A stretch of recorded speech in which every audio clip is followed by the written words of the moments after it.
महेंद्र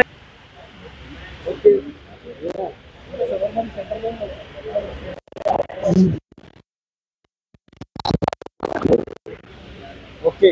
अरे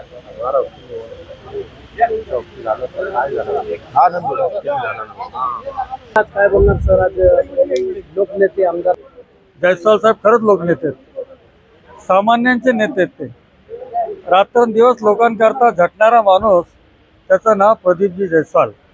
खरं म्हणजे आपण बघतोय, पक्ष संघटन असेल, विकासाची दृष्टी असेल, आणि मला वाटतं आज आपलं छत्रपती संभाजीनगरमध्ये इतका लोकप्रिय माणूस कोणताच नाही. आणि खऱ्या अर्थाने सामान्य लोकांची नाळ त्यांनी जोडलेली आहे. प्रत्येकाच्या सुखदुःखामध्ये जाणं, प्रत्येकाचं या ठिकाणी आवर्जून प्रत्येकाकडे लक्ष देणं हे जयस्वाल साहेबांचं खास वैशिष्ट्य. आणि म्हणूनच आज शिवसेना पक्षामध्ये जयस्वाल साहेबांचं एक वेगळं स्थान आहे.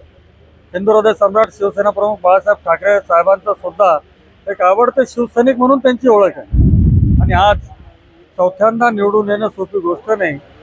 जयस्वाल साहेब आज आमदार आणि त्यांना शुभेच्छा देणाऱ्या, आज जर त्यांचा लोकसंग्रह बघितला तर निश्चितच जनतेचे भरपूर आशीर्वाद त्यांच्या पाठीशी आहे. आणि जनतेच्या आशीर्वादाच्या या जोरावर जयस्वाल साहेबांची राजकीय आणि सामाजिक वाटचाल अशीच सुरू राहो, हेच मी मनापासून शुभेच्छा देतो. भविष्य सर मंत्रीपद भेटेल निश्चितच काय शुभेच्छा द्या? एकनाथ शिंदे साहेबांच्या माध्यमातून जयस्वाल साहेबांना भविष्यामध्ये एक चांगली संधी मिळेल, हे मी या ठिकाणी विश्वासाने सांगतो.